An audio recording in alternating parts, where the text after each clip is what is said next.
Hello guys, welcome you all in pioneer. आज हम बात करेंगे फिनॉल्स के बारे में। फिनॉल की मतलब जो प्रैक्टिस चल रही है हमारी, उसमें अल्कोहल की मैंने बता दिए थे आपको। उसके बाद मैंने फिनॉल की बात की थी, तो फिनॉल के शॉर्ट नोट्स हम यहाँ पे देखेंगे। तो अगर आपको ये शॉर्ट नोट्स से बहुत ज्यादा इंपॉर्टेंट लग रहे हैं और आपको इनसे मदद मिल रही है, बाकायदा मैंने सिर्फ शॉर्ट नोट्स नहीं कराऊंगा, मैं इनके क्वेश्चन प्रैक्टिस भी हम करेंगे। और साथ ही साथ में आपका मॉक टेस्ट सीरीज भी मेरी जल्दी से शुरू होने वाली है, तो उसके लिए बने रहिए चैनल के साथ। अगर आपको इस कंटेंट से वैल्यू मिलती है तो do like, comment and subscribe to my channel. Okay, तो शुरू करते हैं बिना टाइम वेस्ट किए। अगर मैं बात करता हूँ फिनॉल के अंदर आपको देखना है method of preparation. Method of preparation में पहला आ जाता है डाउस प्रोसेस। डाउस प्रोसेस क्या है, हमने हेलो अरेंज में पढ़ा था कि अगर मेरे को हेलो अरेंज के अंदर न्यूक्लियोफिलिक सब्स्टिट्यूशन रिएक्शन करना है तो इट इज नॉट पॉसिबल, क्योंकि नॉर्मल NaOH और H प्लस से मेरे को पॉसिबल नहीं है। पर अगर मेरे को करवाना ही है तो मेरे को उसके अंदर हाई टेम्परेचर हाई प्रेशर देना पड़ेगा, तब जाके मेरा फिनॉल का फॉर्मेशन होगा। तो इसलिए हमारा जो है method of preparation of the phenol भी आ जाता है। NaOH के साथ आपको जो H प्लस के साथ आपका 623 केल्विन और 300 ATM का जो है प्रेशर आ गया, जिससे आपको क्या देखने को मिल गया, पूरा ही फिनॉल देखने को मिल गया। इसके बाद बात करूंगा मैं from the benzene sulphonic acid. Benzene sulphonic acid की अगर मैं बात करता हूं, तो इसमें भी हमारा जो है मेथड ऑफ प्रिपरेशन आपको याद रखना है। इसके अंदर क्या करते हैं हम, जो आपका सल्फोनिक एसिड है उसके अंदर NaOH और H प्लस डाल देते हैं, जिसके बाद हमको NO माइनस और Na प्लस ये सॉल्ट मिलता है। फिर उसका हम एसिडिफाई करते हैं, तब जाके आपको फिनॉल मिलता है। लंबा प्रोसेस है, पर आपका फिनॉल आपको बेंजीन सल्फोनिक एसिड से भी देखने को मिलेगा। उसके बाद डायजोनियम सॉल्ट देखा था हमने, कहाँ पर देखा था, इससे डायजोनियम सॉल्ट हमने हेलो अरेंज में ही देखा था, जिसमें हमने पहले NaOH और H2SO4 के साथ हमने डायजोनियम सॉल्ट बनाया था। फिर उसके साथ हमने बहुत सारी चीजें रिएक्शन की थी, तब जाके हमारा हेलो अरीन्स का जो है फॉर्मेशन देखने को मिला था। अगर आपने वो देखा होगा तो काफी आसान तरीके से मैंने वहां पे बताया था। तो अगर आपने उसको देखा होगा तो बहुत ही ज्यादा इंपॉर्टेंट था वो, आपको आगे भी काम आने वाला था। तो आपको डायजोटाइजेशन आपको बता दिया था, जिससे हमारा बेंजीन डायजोनियम सॉल्ट बना था। Na NO2 और HCl के साथ हमारा बना था। ठीक है, ये इसकी बात कर रहा हूँ मैं यहाँ पे, डायजोनियम सॉल्ट की यहाँ पे बात कर रहा हूँ। तो इससे क्या है, Na2 और Na2 प्लस Cl माइनस बना था। वो इसके अंदर हमने क्या बनाए थे, वहां पे हेलो अरेंज का भी फॉर्मेशन किया था। तो यहाँ पे क्या कर रहे हैं, हम वार्म H2 ले रहे हैं और H प्लस के साथ, तो मेरा क्या देखने को मिल रहा है, आपको फिनॉल देखने को मिल रहा है।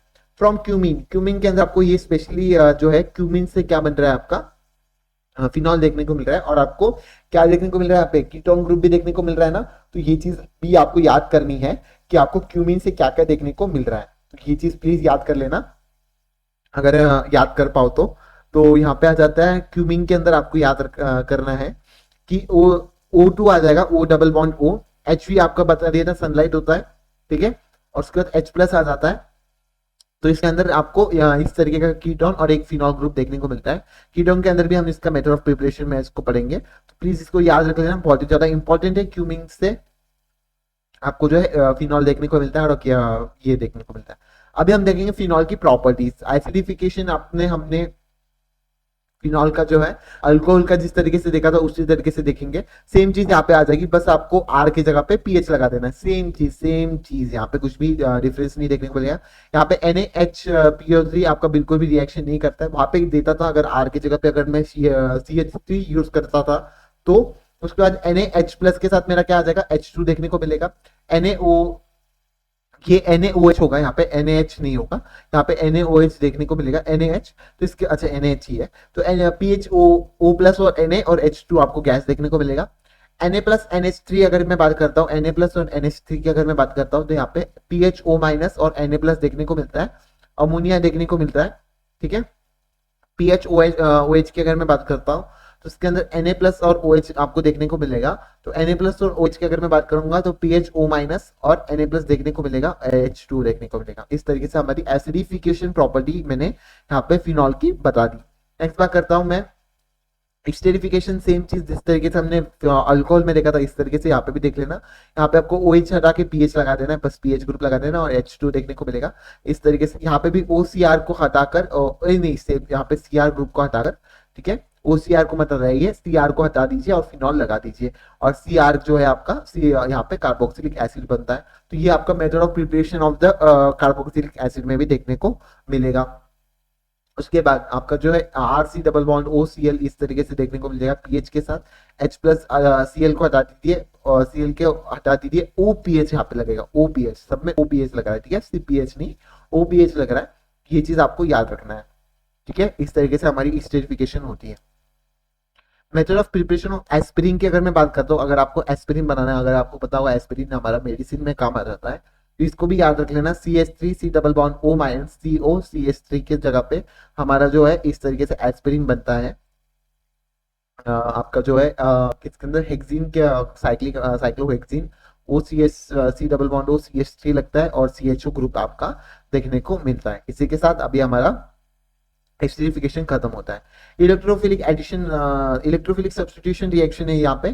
तो नाइट्रेशन को याद रख लेना, नाइट्रेशन की हमने वहां पे भी बात की थी, कहाँ पे, हमारे हेलो एरिन्स के अंदर भी बात की थी।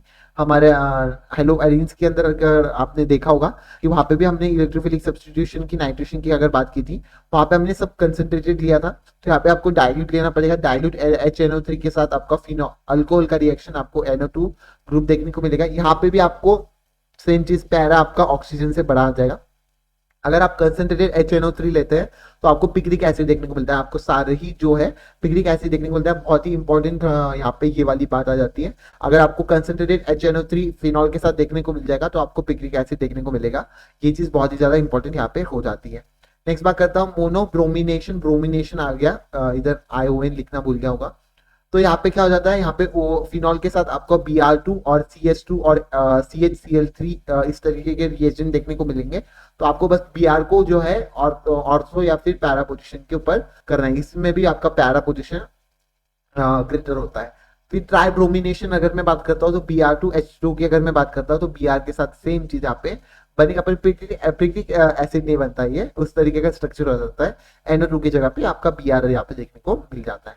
नेक्स्ट बात करते हैं कॉल्बे रिएक्शन। कॉल्बे रिएक्शन बहुत ज्यादा इंपॉर्टेंट है, कभी भी आपका पूछ सकता है। तो कॉल्बे रिएक्शन में रिएजेंट यहाँ पे याद रखना, पहले हम Na प्लस और OH माइनस को लेते हैं, फिर उसका सॉल्ट बना लेते हैं, फिर उसका CO2 के साथ और H प्लस के साथ रिएक्शन करते हैं, तब जाके आपको यहाँ पे कार्बोक्सिलिक एसिड देखने को मिलता है ऑर्थो ग्रुप के ऊपर। कॉल्बे रिएक्शन बहुत ही ज्यादा इंपॉर्टेंट है, इसको हम method of preparation of carboxylic acid में भी देखेंगे। रीमन रीमन रिएक्शन भी बहुत ज्यादा इंपॉर्टेंट है, यहाँ पे CH3Cl KOH आपका रिएजेंट हो जाता है, बहुत ही ज्यादा इंपॉर्टेंट है। उसके अंदर क्या होता है, हमारा अल्डिहाइड ग्रुप जो है आपका ऑर्थो और पैरा डायरेक्शन में देखने को मिलता है। यहाँ पे C के ऊपर लोन पेयर और Cl3 जो कि आपका इलेक्ट्रोफाइल की तरह काम करता है। कभी कभी ये क्वेश्चन भी पूछा जाता है यहाँ पे इलेक्ट्रोफाइल क्या हो जाता है, तो इसको याद रखना है। आपका CaCl3 आपका इलेक्ट्रोफाइल आ जाता है रीमन टीमन रिएक्शन में, ठीक है। एक और बात कर देते हैं, CH3OH और NaOH अगर मेरा आ गया है तो यहाँ पे क्या होता है, सैलिसिलिक एसिड देखने को मिलता है आपको। यहाँ पे क्या हो जाता है आपका CH को हटा दिया, बस मैंने H को यहाँ पे हटा दिया, CCl3 को बस रख लिया मैंने यहाँ पर। तो यहाँ पे क्या होता है, कार्बोक्सिलिक एसिड बन जाता है, बहुत ही ज्यादा इंपॉर्टेंट है हमारा जो है कॉल्बे रिएक्शन और रीमन टीमन रिएक्शन। कॉफी फिनॉल के अंदर ये दोनों रिएक्शन आपको हमेशा देखने को मिलेगी और इंपॉर्टेंट है, ठीक है। तो यहाँ पे H हटा दिया, बस KOH के साथ या फिर NaOH के साथ आपको क्या देखने को मिल रहा है, कार्बोक्सिलिक एसिड, जो कि पैरा के साथ सैलिसिलिक एसिड भी कहते हैं हम। तो ये चीज आपको इंपॉर्टेंट है, यहाँ पे मैंने बता दिया। यहाँ पे अल्डिहाइड देखने को मिलेगा और यहाँ पे कार्बोक्सिलिक एसिड, जो डिस्टिंग्विश करने में बहुत ही ज्यादा इंपॉर्टेंट आपका आ जाएगा। नेक्स्ट बात करते हैं, reaction with phenol with ZN10 के साथ आपका जो है बेंजीन का फॉर्मेशन करता है। इसको हेलो एल्केन्स और हेलो हाइड्रोकार्बन्स के अंदर देखेंगे हम इसको, ठीक है। फिनॉल के साथ OH के साथ आपका ZN10 देखने को मिलता है, आपका बेंजीन प्लस ZNO देखने को मिलेगा।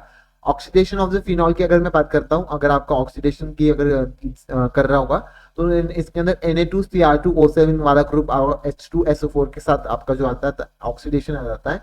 इसके अंदर इस तरीके से बेंजोक्विनोन बनने को, पैरा बेंजोक्विनोन देखने को मिलता है। ये चीज आपको याद रखना है, पैरा के ऊपर आपको O ग्रुप देखने को मिलता है, डबल बॉन्ड O, और इस तरीके का आपका स्टेबलाइज अनस्टेबलाइज स्ट्रक्चर देखने को मिलता है, नॉन एंटी एरोमेटिक हो जाता है। पर अगर आपको ऑक्सीडेशन करना है फिनॉल का तो इस तरीके से रिएक्शन कभी पूछ लिया तो ये 6 रिएक्शन तो आपका इंपॉर्टेंट था। इसी के साथ आपका जो है आई होप सो आपको जो है प्रैक्टिस जो करवा रहे हैं शॉर्ट नोट्स की आपको पसंद आ रही होगी। तो इसी के साथ आपको जो अल्कोहल के बाद हमने फिनॉल देख लिया, ठीक है। Thank you so much. आपको जो है शॉर्ट नोट जल्दी से टेलीग्राम चैनल के ऊपर, इस वाले जो टेलीग्राम चैनल है मेरा, इसको ज्वाइन कर लीजिए, आपको इसके शॉर्ट नोट देखने को मिल जाएंगे। तो अगर आपको सही में वैल्यू मिलती है तो do like comment and subscribe करना मत भूलना, ठीक है। Thank you so much.